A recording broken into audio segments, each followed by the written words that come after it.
नमस्कार, बिहार तक देख रहे हैं आप और आपके साथ मैं हूं हर्षिता सिंह। अमेरिका में पढ़ाई और फिर बने प्रोफेसर और अब 3000 करोड़ की कंपनी बनाकर 5000 लोगों को दे रहे हैं रोजगार। ये कहानी है भागलपुर जिले के नवगछिया के महेश कुमार की, जो कि आर्टिफिशियल इंटेलिजेंस की दुनिया में जाना पहचाना नाम है।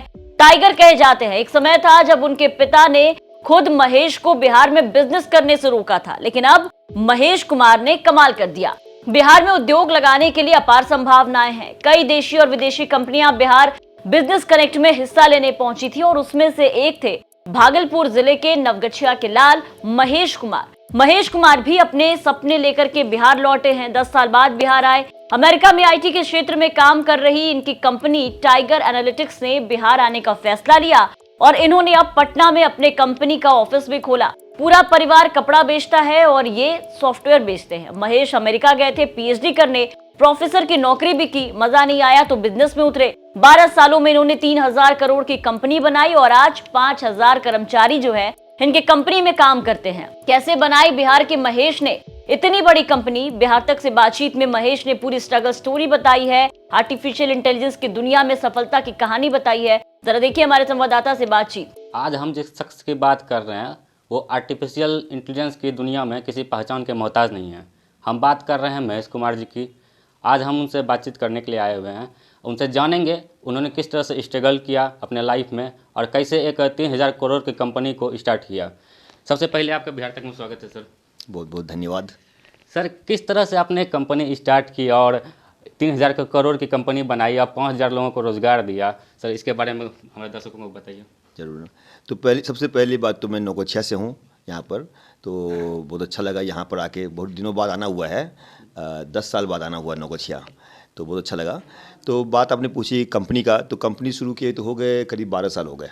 2011 में शुरू की थी। ये हम लोग की कंपनी आर्टिफिशियल इंटेलिजेंस में फोकस्ड एरिया में one of the largest companies है। जो आपने बताया 5000 लोग काम करते। अभी करीब 12 देशों में हमारा ऑफिस है। इंडिया में भी 4 ऑफिस हैं। लेकिन शुरुआत में जब शुरू किए थे तो उसमें आर्टिफिशियल इंटेलिजेंस कोई जानता भी नहीं था। हम लोग बहुत पहले इसका ये फील्ड पॉपुलर हुआ 2007-8 में पॉपुलर हुआ है, 17-18 में पॉपुलर हुआ है। और हमने शुरू कर दिया 2011 में ही। हम लोग समय से पहले शुरू कर दिए थे। तो उसमें कोई ज़्यादा जानते नहीं थे। तो धीरे धीरे लोगों को अट्रैक्ट करना, काम करने वालों को, कस्टमर को लाना, तो उसमें स्ट्रगल तो होता ही है। और हम लोग का काफ़ी यूनिक ये है कि हमने कभी बाहर से फंडिंग नहीं ली, खुद से अपने प्रॉफिटेबल कंपनी बनाया। लेकिन पिछले 4 साल में करीब करीब कोविड के अराउंड ये काफ़ी प्रोग्रेस हुआ। अब तो इतना फास्ट प्रोग्रेस हो रहा है कि हम लोग जितना काम आ रहा है उतना कर भी नहीं पा रहे हैं। हर साल डबल हो रहा है काम। तो वो जर्नी रही हमारी। जी सर, आप पहले एक प्रोफेसर रह चुके हैं। प्रोफेसर से फिर एक कंपनी बनाना और लोगों को रोज़गार देना, ये कहाँ से सर आया? प्रोफेसर, हाँ, ये तो इंटरेस्टिंग चेंज हो गया। ऐसे हम लोग, मैं मारवाड़ी हूँ यहाँ पर नौगछिया में, तो शुरू से ही हम लोग का पूरा फैमिली का बिजनेस रहा है। तो बचपन में भी मुझे याद है, यहाँ पर हम लोग एक छोटी सी कपड़े की दुकान है, उसमें कपड़े की दुकान में बैठता था मैं। और पापा जैसा बोलते हैं कि मेरा बिज़नेस का अच्छा ये था, हुनर था। छोटे में भी मैं अच्छा बिज़नेस कर लेता था। तो वो जीन में था कि बिज़नेस, और शौक़ भी था बिज़नेस करने का। लेकिन क्या होता है कि अमेरिका में आप जाएंगे वहाँ पर तो उतना आसान नहीं है बिज़नेस करना कि अपनी दुकान खोल ली है, कुछ कर ली, उतना आसान नहीं है। और सॉफ्टवेयर फील्ड में और भी आसान नहीं है। तो शुरू में लगा कि ईजी है, प्रोफेसर बन जाते हैं। पढ़ाई में अच्छा था ही, मैं प्रोफेसर बन गया। लेकिन ये दिमाग में हमेशा था कुछ बिज़नेस करेंगे। तो जो मेरा फील्ड था पढ़ाई का, जो बच्चों को पढ़ाता था मैं, उसका नाम था उस समय MBA स्टूडेंट्स को। तो उसमें हम लोग, वो फील्ड था decision making, data science and decision making. वही फील्ड जो है आगे इवॉल्व होकर AI बन गया। तो ऐसे साइड में कुछ बिज़नेस शुरू किए शुरू में प्रोफेसर के रहते हुए। और विदिन 6 महीने में हम लोग को कुछ कस्टमर मिल गए और 2 स्टूडेंट मिल गए। तो वहाँ पर क्या होता है, प्रोफेसर को कई बार 6 महीने की, साल भर की छुट्टी मिल जाती है। यहाँ भी होता है सबैटिकल। उस पीरियड में शुरू हुआ ये काम। और जब शुरू में काम आ गया तो फिलहाल कि इसमें ज़्यादा इंटरेस्ट लग रहा है और काफ़ी मतलब उस समय लगा भी कि स्कोप है, तो शुरू कर दिया। लेकिन शुरू में लगा स्ट्रगल हुआ। शुरू के 6 साल धीरे धीरे काम बढ़ रहा था। और जैसा मैंने बताया पहले, पिछले 4-5 साल में काफ़ी एक्सप्लोसिव ग्रोथ हो गया। जी, जानकारी के मुताबिक जैसे मुझे जानकारी है कि आपके पिताजी आपको बिहार में कंपनी खोलने से रोक रहे थे, ये क्या कहानी है सर? कहानी ये है कि बिहार से देखिए सब थोड़ा तो इमेज का प्रॉब्लम है मुझे लगता है, और पहले रहा भी है। अगर आप जाएं आज से 20 साल पहले तो यहाँ पर प्रॉब्लम होती थी, करप्शन, किडनैपिंग, ये सब का है। जो कितना रियल है कितना नहीं है मुझे भी नहीं पता है। ऐसी कोई घटना हमारे परिवार में तो नहीं हुई। लेकिन सुनते थे कि ये सब होता है, तो एक इमेज तो काफ़ी नेगेटिव इमेज है बिहार का। कहीं भी बाहर चले जाएं, बिहारी वर्ड से एक नेगेटिव क्रिएट हो गया है। तो लेकिन हम लोग क्या है कि हम लोग सॉफ्टवेयर फील्ड में, ऐसा है नहीं कि हमें कोई फैक्ट्री लगानी है, कोई वहाँ पर रंगदारी करनी है, वो समझ में नहीं आएगा क्या सॉफ्टवेयर बनाता है ना लोगों को। और पटना में हम लोग बीच फ्रेजर रोड में ऑफिस है, काफ़ी सेफ़ है। अगर हम कहीं बाहर छोटी जगह बनाएं तो हो सकता है कोई डर हो। हम लोग पटना में फ्रेजर रोड में हम लोग ऑफिस बना रहे हैं, सॉफ्टवेयर काम में हम लोग, कोई तो ऐसा नहीं कि ट्रक में लोड करके माल को भेजना है, ये तो सीधा एक्सपोर्ट हुआ था ईमेल से, तो उसमें डर की बात नहीं है। लेकिन जब मैंने बताया पेरेंट्स को तो बोले कि पटना में क्या नहीं, क्या ज़रूरत है जब तुम लोग का काम अच्छा चल ही रहा है बेंगलोर, हैदराबाद, चेन्नई में। और हमारे एक्सटेंडेड फैमिली में कुछ लोग ऐसे हुए हैं जो कि बिहार छोड़ के चले गए थे 20 साल पहले, 30 साल पहले, इन्हीं सब रीजन से। तो बोले कि अरे बिहार में लोग उल्टी गंगा बह रही है, तो लोग बिहार छोड़ रहे थे पहले, अब तुम उल्टा जा रहे हो। तो जैसा मैंने देखा है ऐसी कोई डर की बात उतनी नहीं है, खास कर पटना। बाकी जगहों का मुझे भी नहीं पता अभी, लेकिन पटना का हमने एक अच्छा सा स्टडी किया और हम लोग काफ़ी सपोर्ट मिला बिहार गवर्नमेंट से, इंडस्ट्री डिपार्टमेंट से। एक है प्रिंसिपल सेक्रेटरी हैं संदीप पौंड्रिक जी, उन्होंने पर्सनली काफ़ी इन्वॉल्व होके सपोर्ट किया। और बिहार एडमिनिस्ट्रेशन से मतलब कि बहुत ही ज़्यादा सपोर्ट मिला, मतलब कि अनएक्सपेक्टेड सपोर्ट मिला। 2 महीने के अंदर हमारा ऑफिस बन गया, काफ़ी सब्सिडी दे रही है गवर्नमेंट प्रोजेक्ट भी दे रही है हमें। तो वो कोई ऐसी कोई डर की बात नहीं लगी। मैंने पेरेंट्स को समझा दिया कि ऐसी कोई डर की बात नहीं है, तो उनको एक बात तसल्ली मिल गई। लेकिन यहाँ पर लोगों में ये बात सही है कि कुछ भय बना हुआ है कि बिहार में डर है, करप्शन है, रंगदारी होती है। लेकिन हम लोग को अभी तक जो एक्सपीरियंस हुआ है ऐसी कोई बात नहीं आई। बिहार की बात आते हैं, लोगों को बेरोजगारी का समस्या के सामने आती है बात। तो बिहार में आपने अपना ब्रांच खोला है कंपनी का, बिहार के युवाओं के लिए क्या स्कोप रहेगा कंपनी का? हाँ, तो ये सबसे बड़ी प्रॉब्लम है एक्चुअली। अगर आप पूछें, जहाँ तक मुझे अभी तक स्टडी किया मैंने, नंबर 1 प्रॉब्लम बिहार का है बेरोजगारी, नंबर 1 प्रॉब्लम। बाकी तो चलो हो जाता है, पढ़ाई वढ़ाई अच्छी है, यहाँ के बच्चे पढ़ लेते हैं, रोड सड़क सब इम्प्रूव हो रहा है, धीरे काफ़ी इम्प्रूव हुआ है। मैंने देखा ट्रैवल करने में काफ़ी इम्प्रूव हुआ है, और सब भी बाढ़ आती है, सब ठीक हो जाएगा। लेकिन बेरोजगारी जो है वो सबसे बड़ी प्रॉब्लम, नंबर 1 प्रॉब्लम। यहाँ के युवाओं को बिल्कुल अच्छे यहाँ पर सरकारी जॉब को अभी भी इतनी मान्यता मिलती है, इसलिए कोई प्राइवेट जॉब है ही नहीं। आप चले जाइए, बेंगलोर चले जाइए, हैदराबाद, बॉम्बे, दिल्ली चले जाइए, पंजाब, महाराष्ट्र, गुजरात जाएंगे तो वहाँ सरकारी जॉब की इतनी मान्यता नहीं है, क्योंकि वहाँ प्राइवेट कंपनी इतनी सारी हैं जो कि अच्छी अच्छी नौकरी देती हैं, अच्छे पर्क्स मिलते हैं, फैसिलिटीज़ मिलती है, फ्लेक्सिबिलिटी होती है। तो यहाँ पर वो प्रॉब्लम है। तो उसमें तो ये तो बहुत बड़ी प्रॉब्लम है। ये कोई एक इंसान के सॉल्व करने की, अगर हम सोच भी लें कि हम सॉल्व कर देंगे, तो ये तो बहुत बड़ी प्रॉब्लम है लाखों युवाओं के लिए। मतलब कि यहाँ पर 13-14 करोड़ की आबादी में कितने युवा निकलते हैं हर साल, और सबको बाहर दूसरे प्रांतों का आसरा देखना पड़ता है। पढ़ाई के लिए भी, हायर स्टडीज़ के लिए दिल्ली जाना पड़ता है। अब कॉलेज तो होने लगे हैं, IIT पटना खुल गया, बोध गया, हर डिस्ट्रिक्ट में इंजीनियरिंग कॉलेज खुल गए हैं। तो ये जो अभी नई सरकार का पिछले 15-20 साल में ये तो योगदान रहा है कि हर डिस्ट्रिक्ट में आपको पता हो इंजीनियरिंग कॉलेज खुल गया। तो पढ़ाई का तो ठीक चल रहा है मामला, लेकिन उसका पढ़ाई करने के बाद रोज़गार कहाँ मिलेगा, उसको भी छोड़ना पड़ जाता है बिहार। तो उसमें हम लोग का, मैं बोला कि छोटा सा योगदान अभी है। अब हर फील्ड में भी हम नहीं कर सकते हैं। IT जो हमारा फील्ड है, AI का फील्ड है, उसमें टाइगर एनालिटिक्स जो है पहली कंपनी है जो बाहर से बिहार में ऑफिस खोल रही है। अभी तक किसी कंपनी ने बाहर से आके बिहार में ऑफिस नहीं खोला है। इसीलिए पर्सनली नीतीश जी ने, तेजस्वी जी ने पर्सनली इंटरेस्ट लिया कि उसको, जो हम काम कर रहे हैं उसको काफ़ी सराहना दी जाए, काफ़ी इनकरेज किया जाए। और ऑलरेडी 2-3 लाइक माइंडेड लोग जो है, इंटरेस्ट, एक HCL नाम की कंपनी है, उन्होंने ऑलरेडी वो कमिटमेंट दे दिया है। हमारे जिस फ्लोर में हमारा ऑफिस है 100 लोगों का, उसके ऊपर फ्लोर में आ रहे हैं वो 100 लोगों का लेके। तो बहुत अच्छी साइन। अभी तक पिछले 3-4 साल से मेहनत कर रहे थे, कोई कंपनी नहीं थी, और अभी हमारे और दूसरी कंपनी आ रही है, देखा देखी। तो हमें उम्मीद है कि देखा देखी और कंपनी आएंगे।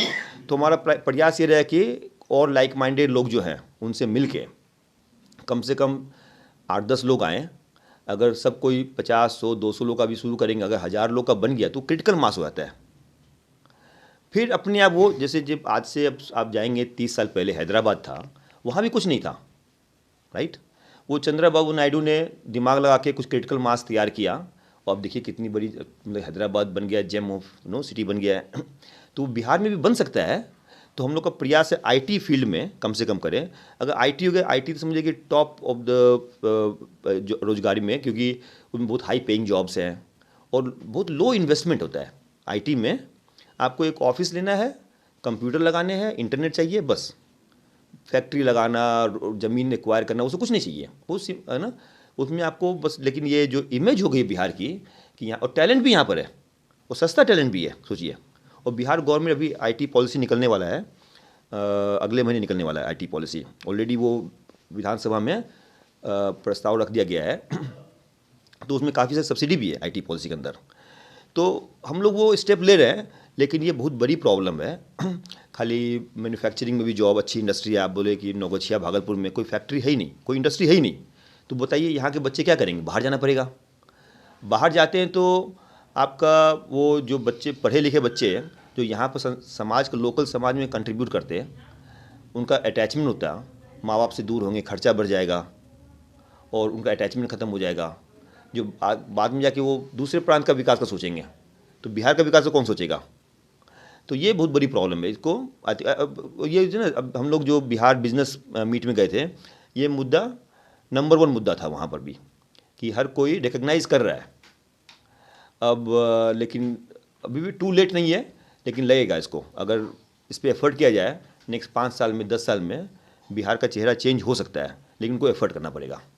जी, आपकी वाइफ भी आपके कंपनी में सहयोग करती है, किस तरह से उनका सहयोग रहता है आपके कंपनी में? मैं बताऊंगा तो फिर वाइफ खुद बोलेंगी। हम लोग साथ में शुरू की थी कंपनी 2011 में। मेरी वाइफ भी आईआईटी कानपुर से पढ़ी हुई है, स्टैनफोर्ड से मास्टर्स किया उन्होंने, और एनवीडिया में काम करती थी पहले।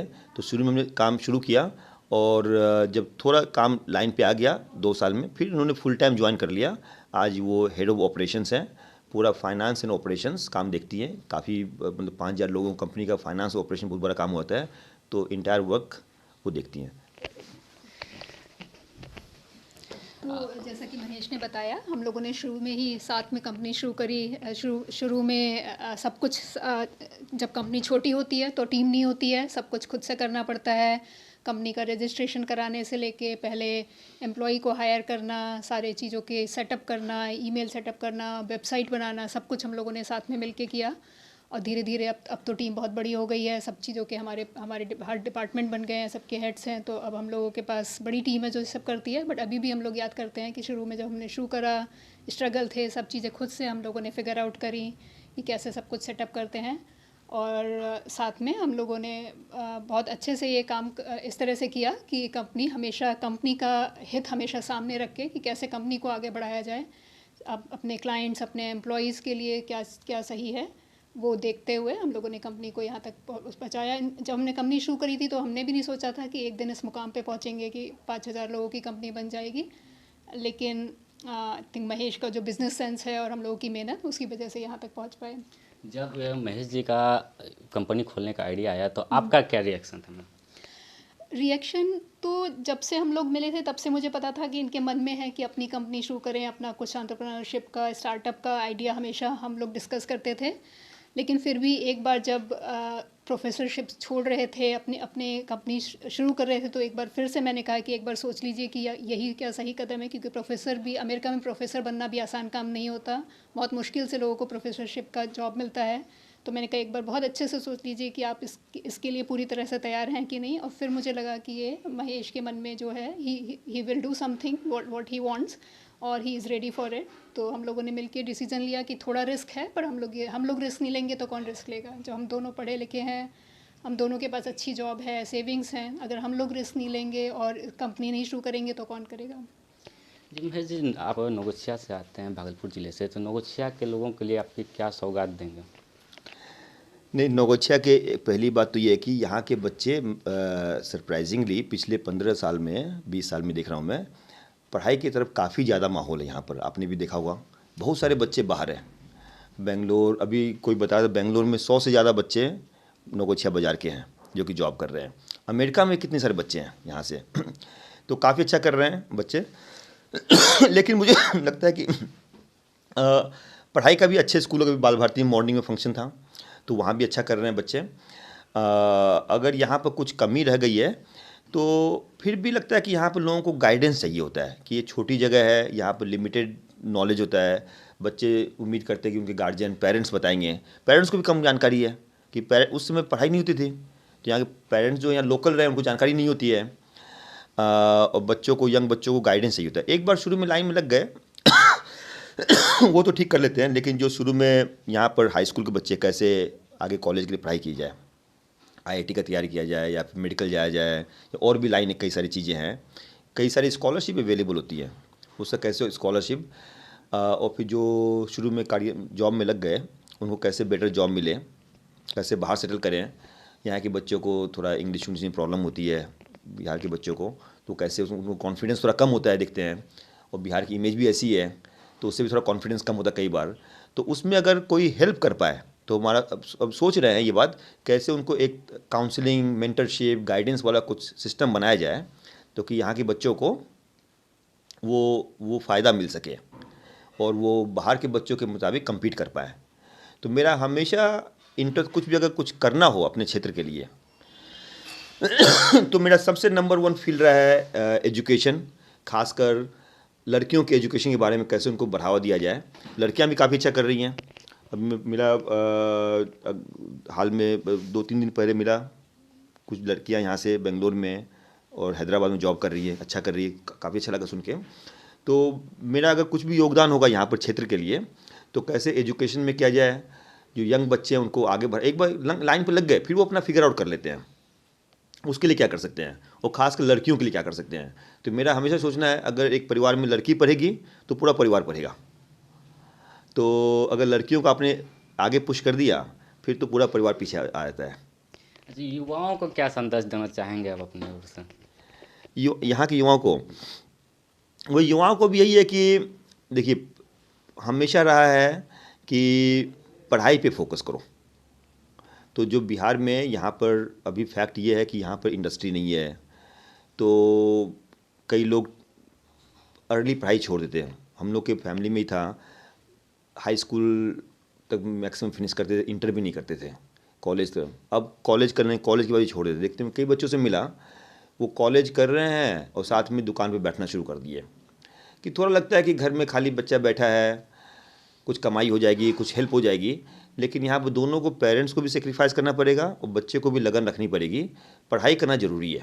ये आज आगे की दुनिया जो है वो नॉलेज बेस्ड दुनिया है, तो उसमें जितना आप नॉलेज एक्वायर कर लेंगे, पढ़ाई कर लेंगे, उससे आपका फ्यूचर का रास्ता काफ़ी अच्छा हो जाएगा।